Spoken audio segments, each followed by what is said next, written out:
My name is Lori Douglas, and my pronouns are she, her, and hers, and I am your worship associate for the day.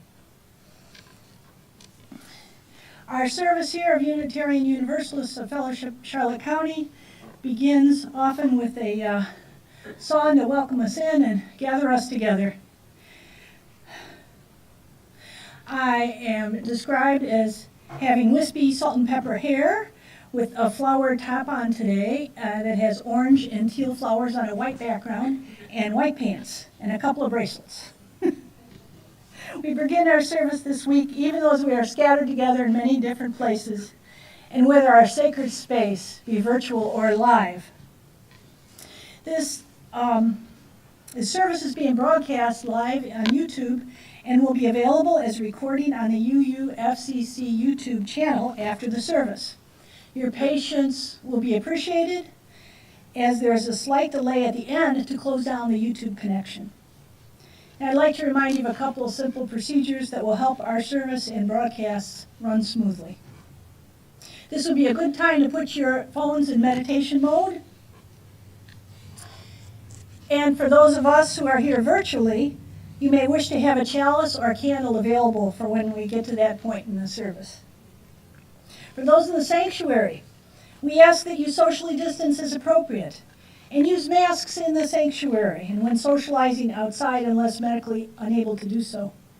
We are tired of this, and it is hard, we know.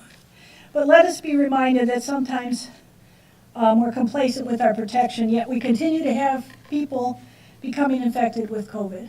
So let us help each other. Wish to express my gratitude today for those who make this service possible. Those supporting technology this morning, Corey and Tom in the back, and particularly with our tech acrobatics today. So also to the building and grounds team and the sanctuary and decorating team and all others who make this physical space a joy to behold. To our membership committee and to their team of greeters. We also thank Janet M. and the Summer Singers for making this a lovely service. To Mary Jane and to Sandy for their behind-the-scenes assistance. And to Laura Anderson, who designed our order of service. We're happy to have it back. Yay. Welcome, whatever your faith or the country of your heritage, you are welcome here. Whoever you are, whomever you love, you are welcome here. And whether you entered on little feet or walked in briskly or ambled or rolled in, you are welcome here. Whether you are relatively new to our community or an active member for decades, you are welcome here. We are glad you chose this congregation as your place of worship today. If you're new here or returning from a long time away, please stand in body or spirit or wave and state your first name and where you're from so that we can welcome you. Anybody returning? Okay, thank you. If you're new at home and would like to learn about our fellowship, you can email Mary Jane at office@uufcc.org or visit our website at the same place, uufcc.org. And wherever you are, we're glad you're here with us. Today, our presentation on this last Sunday of the month of change and transitions will be by members of our fellowship who are choosing to share some of their recovery experiences with us. We will now open the sacred space by turning our attention to the chalice through words. Why We're Here, this is by Eric Walker Wilkstrom. And Reverend Eric is the former Worship and Music Resources Director for the UUA and has served congregations in Maine and Massachusetts. Here today, in this place, and with these people, may we listen so that we can hear. May we hear so that we can feel. May we feel so that we can know. And may we know so that we can change ourselves and this world. May this chalice we light our way. Now, while Mary comes up and lights our chalice here in the sanctuary, please join me in reciting our affirmation. Shortly there will be time to light your chalices at home. Love is the spirit of this fellowship, and service is our goal. This is our aspiration, to dwell together in peace, to seek truth and love, and to help one another. I invite you now to light your home chalices or candles.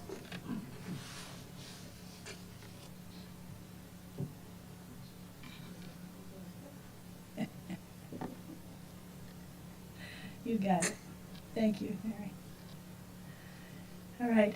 Please now enjoy the choir as we sing Why I Am Frightened, number 1012 in the teal hymnal.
Our opening words today are The Heart of Faith by Monica Jacobson Tennyson.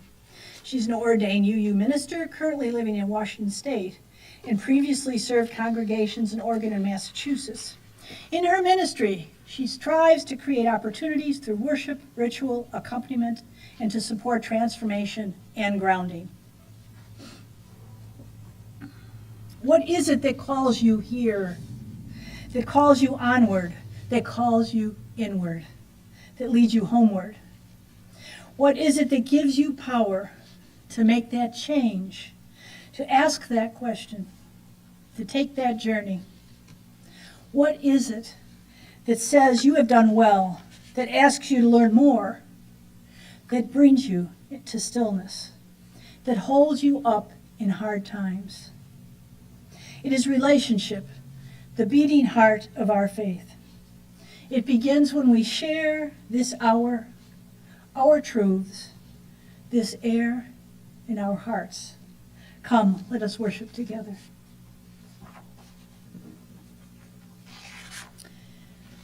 We have a long tradition at UUFCC of sharing our joys, sorrows, and life milestones by entering them into the Book of Life.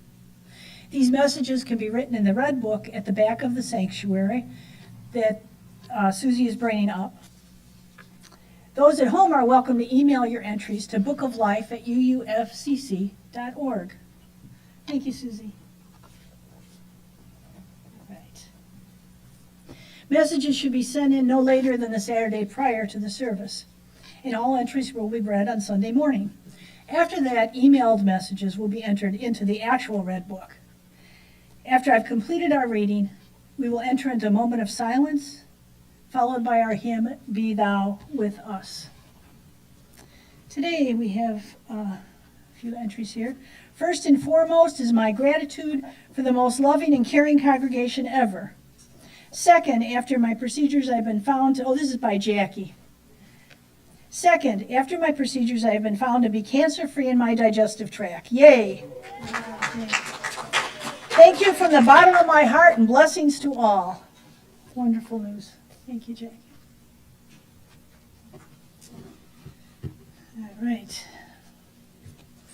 May we hold these in our unspoken joys and sorrows in our hearts. May we also hold one another in love and tenderness, so that this fellowship may be a source of strength and comfort, courage and hope in the days and weeks ahead. Let us take our moment of silence.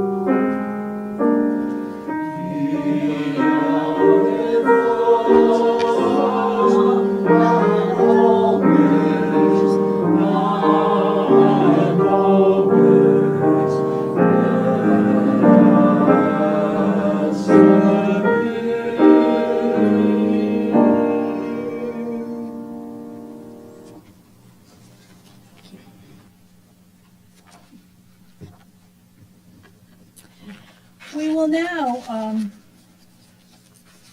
enjoy, hold on for a second. Our panel today will be discussing recovery in our lives. Recovery or recovering can be defined as the process of combating a disorder or a real or perceived problem, such as alcoholism, depression, trauma, families with addiction, or chronic illness. Recovery isn't just about stopping a behavior or getting out of a situation. It is a process of change through which individuals improve their health and wellness and live a self-directed life and strive to reach their potential. Anne Lamott says of the recovery process, it's by extending those warm feelings of compassion and empathy toward others that you begin to slowly learn how to maybe be softer and more gentle with yourself. There are many ways to approach recovery, and we now welcome Alice C., Robert M., and Peggy Dawn to join me in the front. And we'll eventually welcome Nancy and Pat P. in New York to join us virtually. Pat is going to start us off. And come on up, folks. Let's get some chairs going.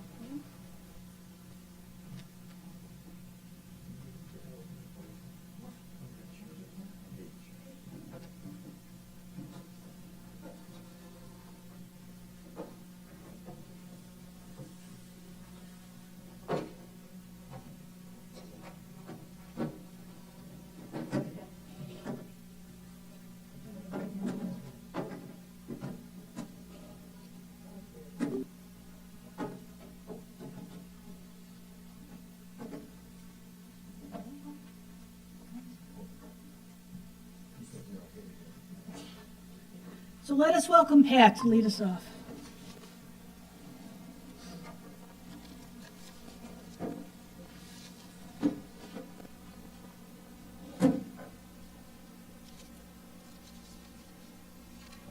Is Pat with us?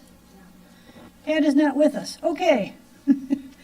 So I'm going to switch up this a little bitty bit and start off with Robert, if you will. In 1983, Here's the microphone. Yeah? Okay.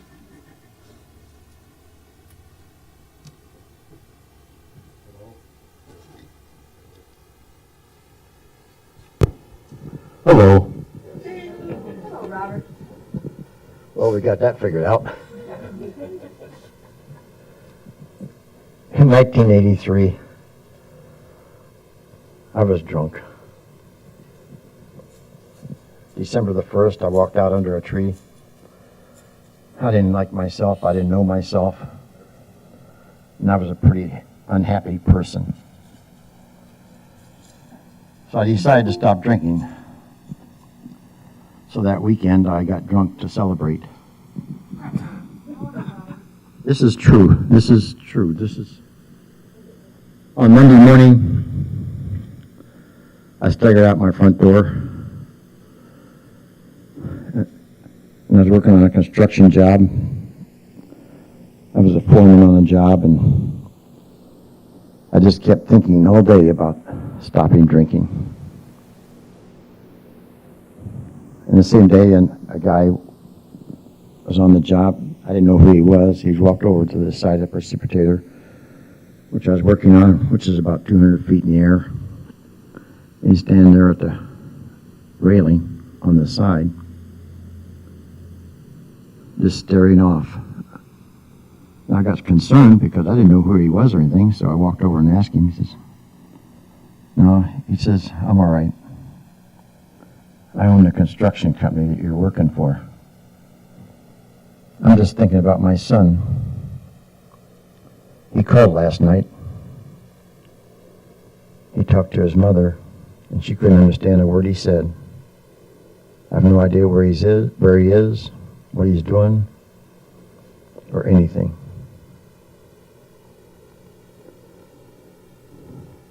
So that was my first sober day. I weighed 265 pounds, had about a 45-inch waist.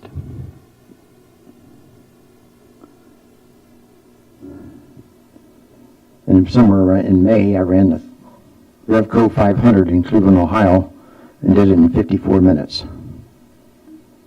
I used that for my recovery. Exercise. I exercised and exercised and exercised. For 11 years, even after I broke my leg, I couldn't run anymore, so I started riding a bicycle, got in bicycle races and all that stuff. But for 11 years, I was a dry drunk. My character improved, but I still had stinking thinking. And I met Peggy Don. I got divorced from my wife, and that's a long another story, but I met Peggy Don, and she got me into a program of self-reflection. I think it was an ambush myself, because this drug and alcohol counselor put his finger right on the end of my nose and said, "Always blame others." Boy, was I pissed off. That turned my whole life around. Got me started into the 12-step program. And it really, I started owning myself and learning about myself. It was so freeing. I can't explain how wonderful it's been for me. I can say my life has 3 different phases to it. My childhood was very happy in a little town in West Virginia. I like to say I grew up in Mayberry. I started drinking about 19 years old. I didn't understand that I was an alcoholic until that day. And I still didn't face it. I just knew that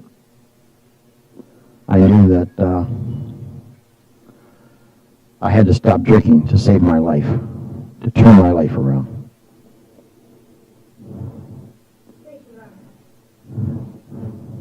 You're welcome. I want to do my 3 phases. Please. Happy childhood. Drinking from 19 to 43, I was unhappy with everything. Always blamed somebody else for everything. Phase 3, no drinking for 38 years, one day at a time, living in recovery, the best time of my life.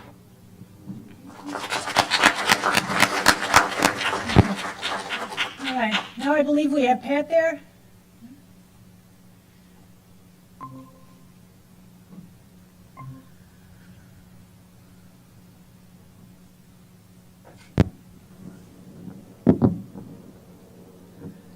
You're on, Pat.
Yeah, I'm trying.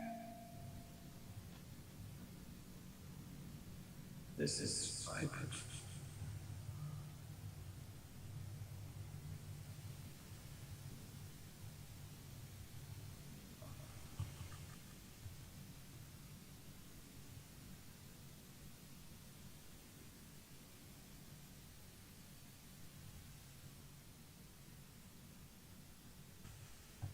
Can you hear me?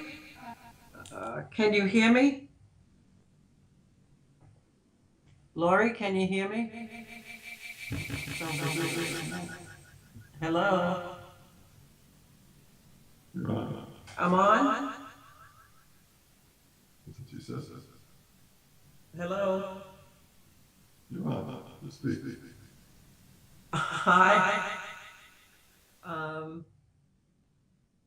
I think you can hear me. I'll go on as if you can. I just listened to the story, which is very similar to mine. My first drink was 25 years old, had alcoholism in my family. Never thought I was an alcoholic. I achieved a lot by the time I was 25 and didn't think that was a problem. And my my first drink, I found out why people drank. I thought people drank because they were thirsty. You know, why would they drink a case of beer? Why would they drink a whole bottle of wine? But I found out that it's what it does for you. You know, it makes you feel prettier and stronger, better. So so that so I didn't know I had an alcoholic gene. Doubted that I had one. And that was the beginning of the races for 20 years. It was terrible. Um, at the end of my drinking, my sons intervened. They finally, after I tried 2 detoxes and it didn't work, they sent me off to a rehab. They en- encouraged me. Yes.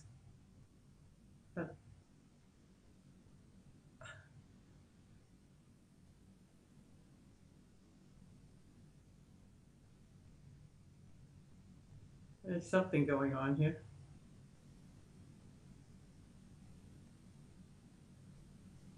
It's a delay. I think we have interference. Let me know if you can hear me.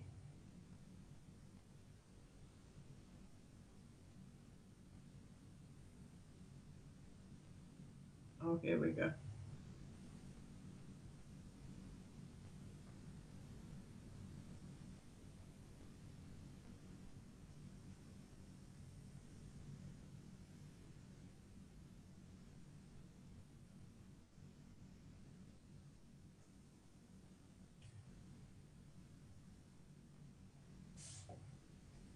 You're on some sort of a delay.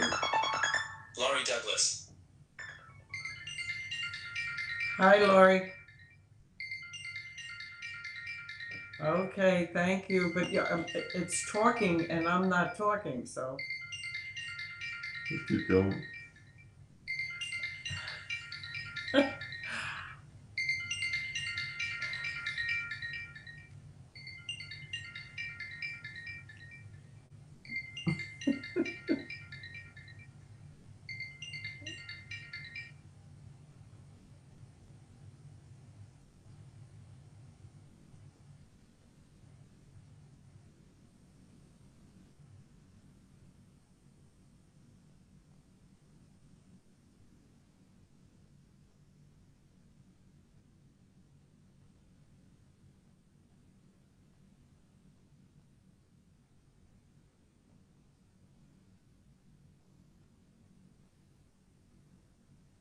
Okay.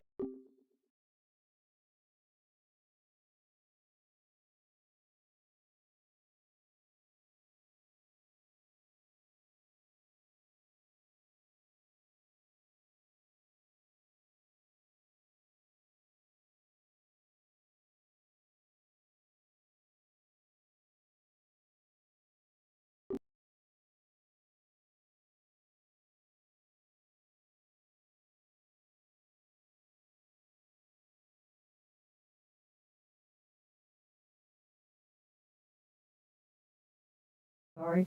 I began drinking when I was 5 years old. I grew up in a household of, I won't say alcoholics, maybe some were, maybe some were not, but certainly heavy drinkers every day.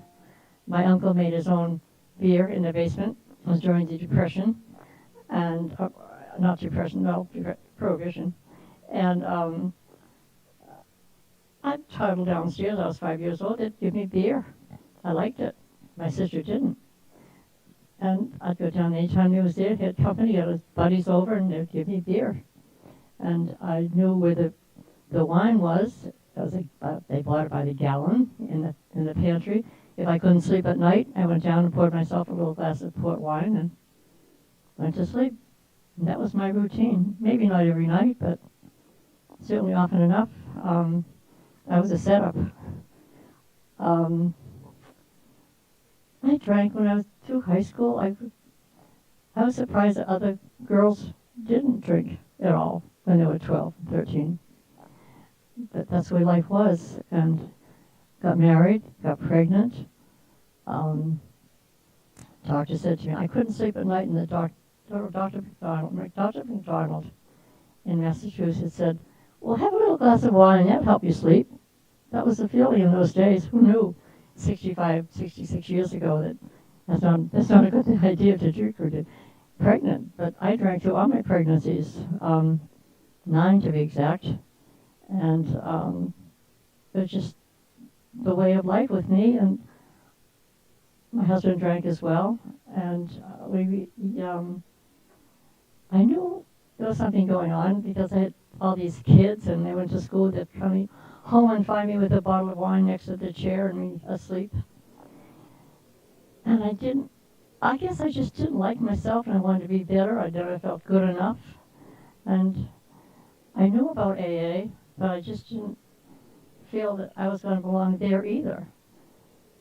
But I finally went to an AA meeting on July 15th, 1974.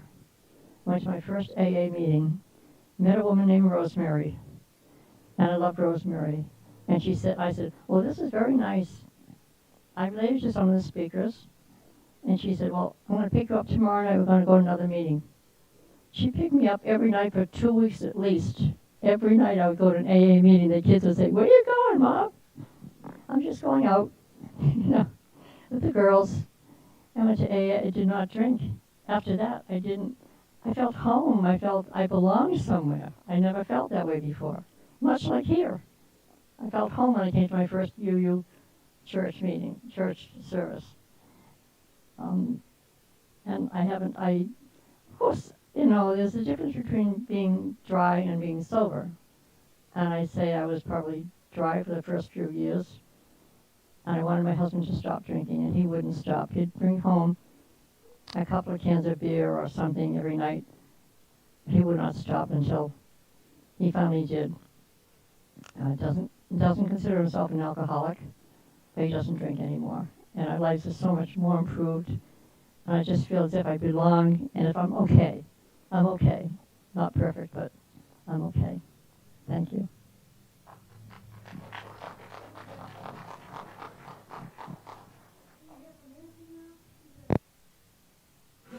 Nancy's is Wisconsin, so. Well, hopefully this one will be more successful than the last one. Corey? Okay, thank you. Great. Practice doesn't always make perfect. I just feel that I belong, and if I'm okay. I'm okay. Not perfect, but I'm okay. Thank you.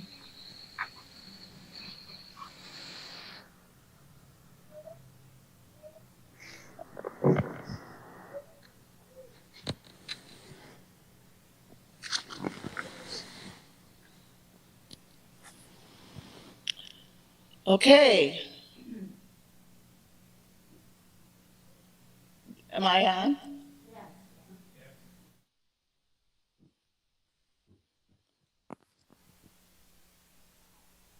Hello.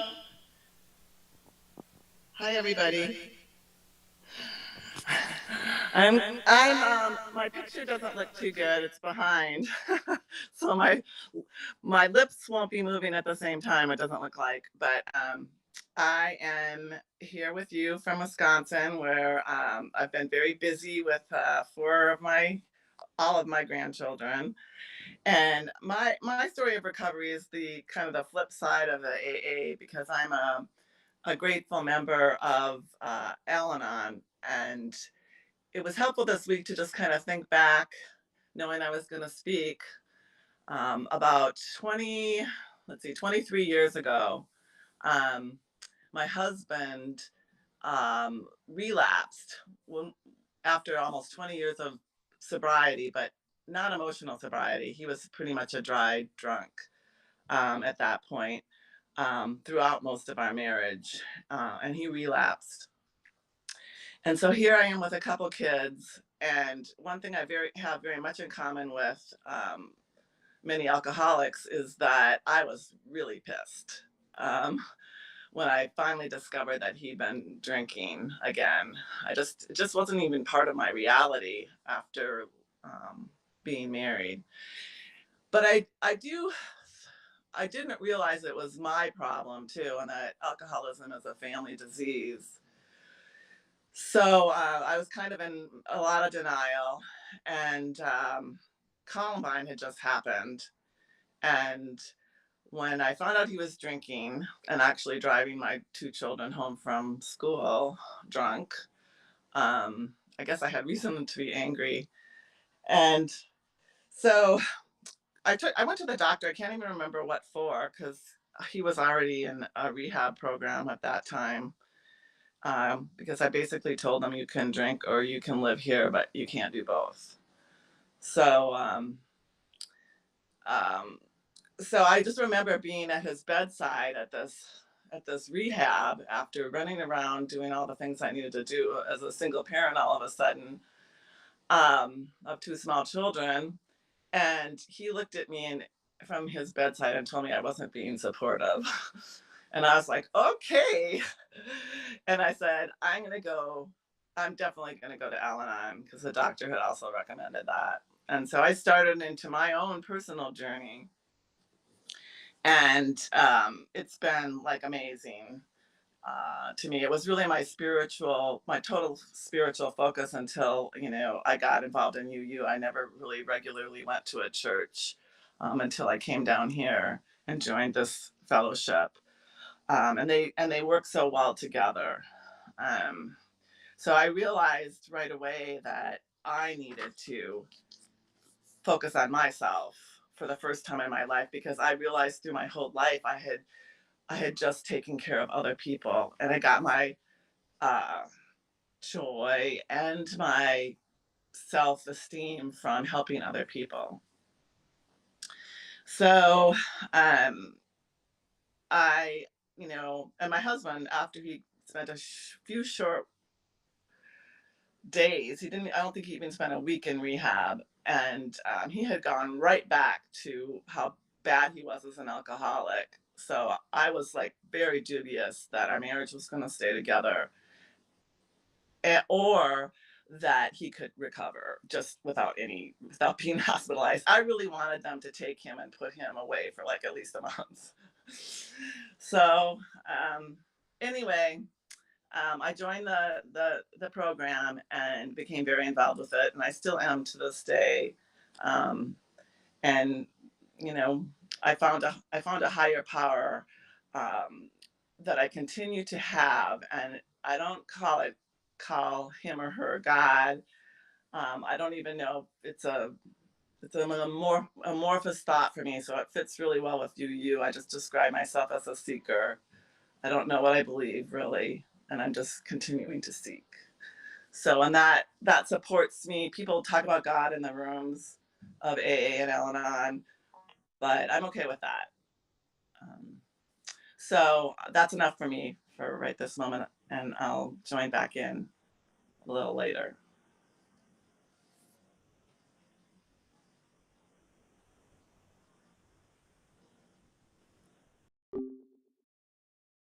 Peggy Dawn, I'm gonna wrap it up. Yes. All right. Can you hear me? Well, my technical difficulty is that I have very little memory and I can't see to read my notes. So that's my technical difficulty. So, I'm 38 years or so sober. Have been through all of the recovery programs, and today I'm stealing an idea from a book I just finished. The author is Matthew McConaughey. The name of the book is Green Lights. My first green light, as I see it now, I didn't have the vocabulary for this before, was my commitment to getting and staying sober. It was a complete change in my life at that time. I started out doing it for my kids, but this process saved my life along the way. A green light is when the universe gives us permission to try something new.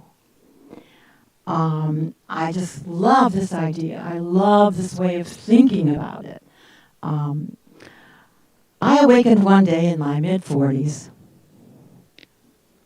to the realization that not only was I making a mess of my life, but I was also on the path to doing the same with my two children. My first AA sponsor gently introduced me to spirituality.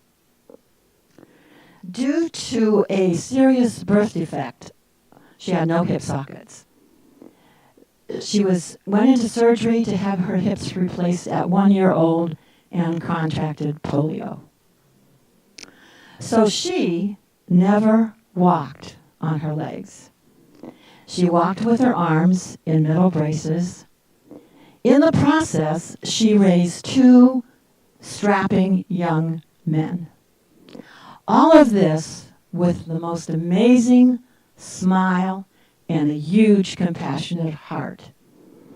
She was a huge, big, great, large contribution to my finding spirituality. Excuse me while I look.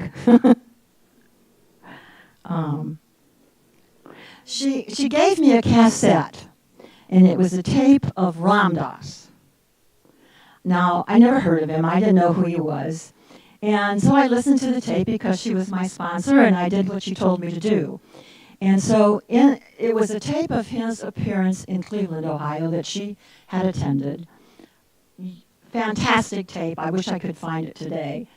In that, he explained very, very well to look at people on different levels. There's this the one that we see, you know, but to look deeper, and then look deeper, and then look deeper. And he explained it in such a way that you could not do it. And all of a sudden, we are all one. We are all the same. Do I have to stop? Another minute. Okay, I don't have to say all this. After difficult years of staying sober, my kids got sober, embracing the 12-step programs. No, grasping the 12-step programs for dear life. I found unity, then UU, which feels like home. You don't want to miss this part. One day I met Robert Moran, my sailor man. He whispered, if you can ever visualize Robert Moran whispering, marry me, we'll move to Florida, buy a sailboat, and sail as long as we can. Green light. Together we are grateful to have found a path that provides new green lights constantly, and that we are sober enough to see them. Look for the green lights.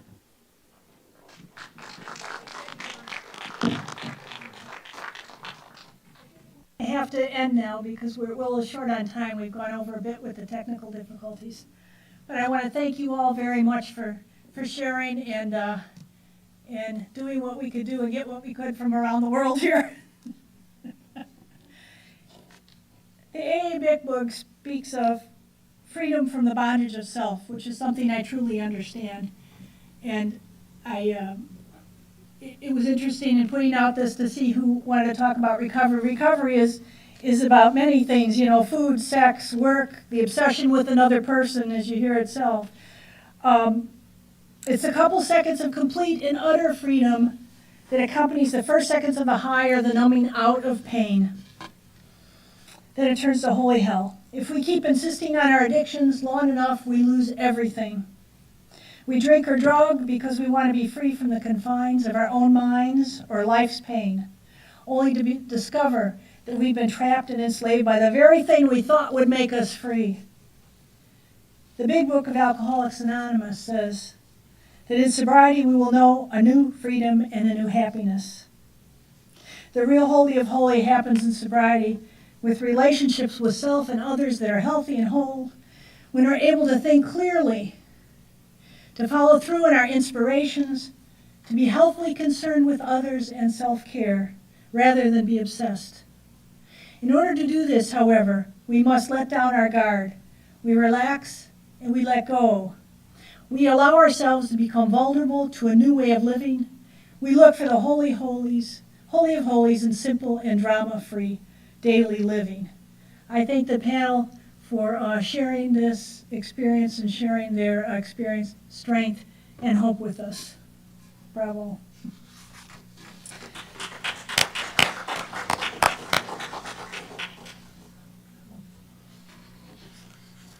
One thing you learn in recovery is a day at a time, a minute at a time, no matter what happens or goes amok. It's still a minute at a time, we're still going ahead.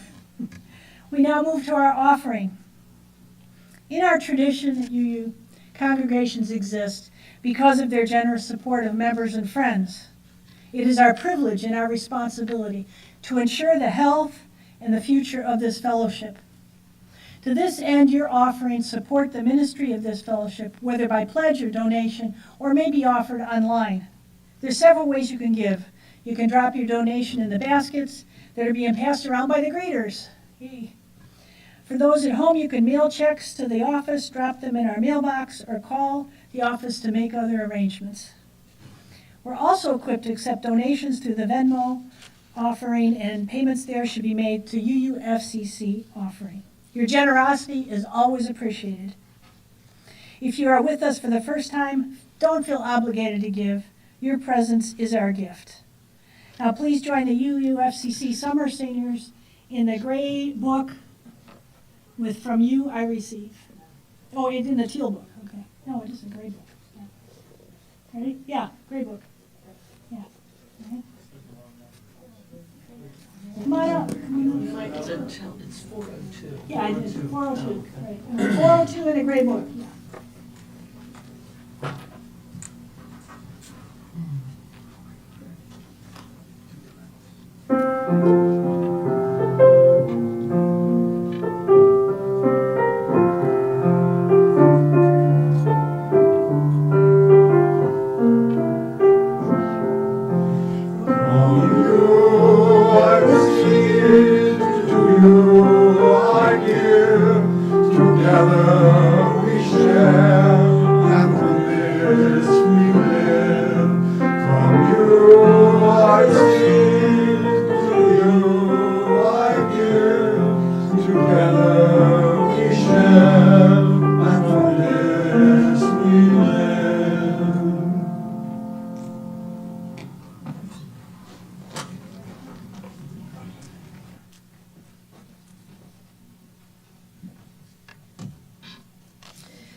Now it's time to highlight our special events and activities. Here we go. Please remember to check your UUFCC weekly updates, which includes a calendar and links for connecting via Zoom or in person, and descriptions of all kinds of interesting things to do. Also, make sure you regularly visit our constantly updated website, which is just a lot of fun. If you haven't been around and got a few minutes, check out the goodies in there. Additionally, if you'd like to have fellowship events highlighted during the service, you can email the worship associates at bookoflife@uufcc.org or fill out a card like this right here. Okay. And today I have the announcements. Lunch brunch will happen this Wednesday at the Chef's, which is the restaurant right around the corner as you pull out of Forrest Nelson here. On 8/31 at 1 p.m., the Chef's. And also, we have a few other things. From Dennis, here, Dennis Shaw, and from the worship committee. Come Labor On. This coming Monday after Labor Day. For numerous years prior to the COVID pandemic, members and friends of UUFCC had a special way to celebrate Labor Day. Instead of on Monday, on Sunday morning, preceding the holiday, we participate in a traditional worship service gathering at 10:30 to work in our building. So at its last planned meeting, the worship committee decided to reestablish this tradition.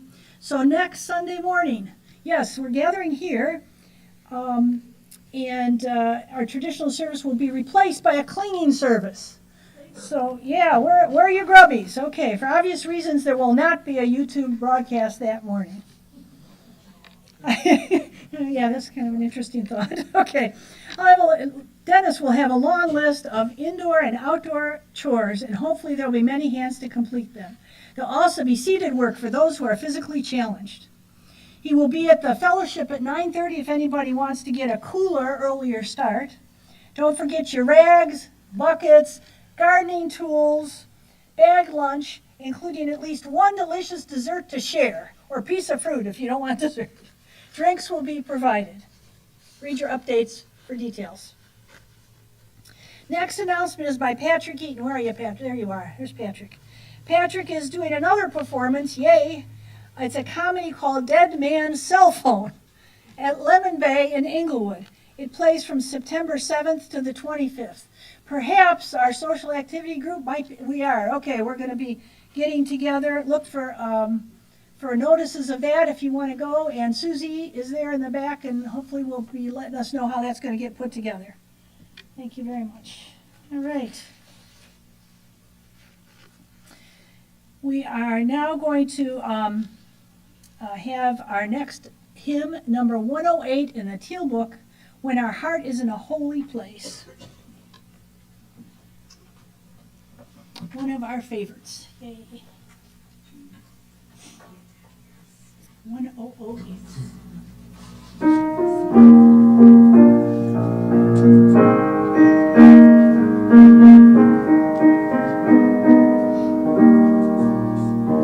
When our heart is in a holy place, when our heart is in a holy place, we are blessed with love and amazing grace. When our heart is in a holy place, when we trust the wisdom in each of us, every color, every creed and tongue, and we see our voices in each other's eyes. When our heart is in a holy place, when our heart is in a holy place, when our heart is in a holy place, we are blessed with love and amazing grace. When our heart is in a holy place, then we tell the story from deep inside, and we listen with a loving mind, and we hear our voices in each other's words. When our heart is in a holy place, when our heart is in a holy place, when our heart is in a holy place, we are blessed with love and amazing grace. When our heart is in a holy place, when we share the silence of sacred space, and the God of our hearts stirs within, and we feel the power of each other's faith. When our heart is in a holy place, when our heart is in a holy place, when our heart is in a holy place, we are blessed with love and amazing grace. When our heart is in a holy place, when our heart is in a holy place.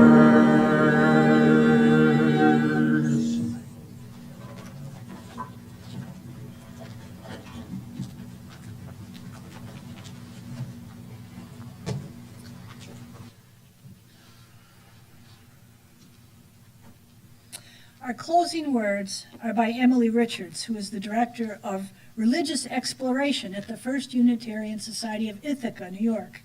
She's been a UU since she was a teenager, when she found the community of her heart. She's also a mother, a singer, a choral conductor, an educator, a self-proclaimed geek, and a gamer. Closing words are, may you be changed. May you leave this time together changed. May the promises you've made to yourself about who you want to be feel closer to the reality of who you are right now. May you share that feeling of transformation wherever you go. May it spread into every word, deed, thought, and interaction. Until we are all changed, transformed, and transforming together, becoming our better selves. Now we will extinguish this chalice, but not the light of hope, the fire of commitment, or the warmth of community. As you leave, those who need a smooth surface to exit the building, feel free to exit out the double doors in the back. And please enjoy the patio for our social time. Coffee will be available thanks to John, yay John, and through our weekly volunteers. You can sign up on the bulletin board in the social hall as you go out. We'll now end with number 1057 in the Teal hymnal, Go Lift It Up.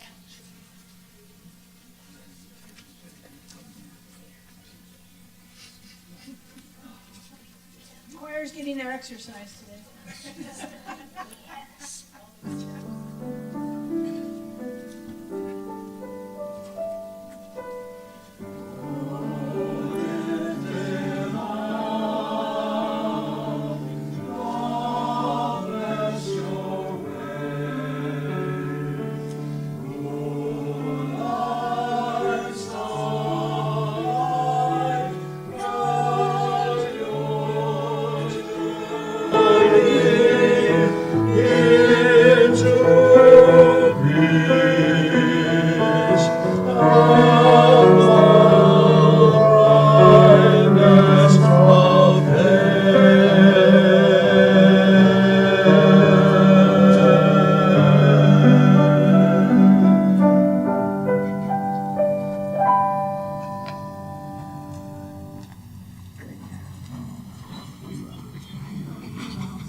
is.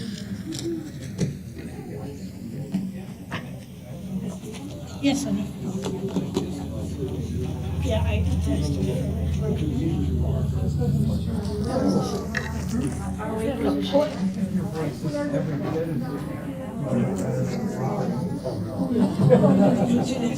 Did you guys want to rehearse Wednesday since we're not?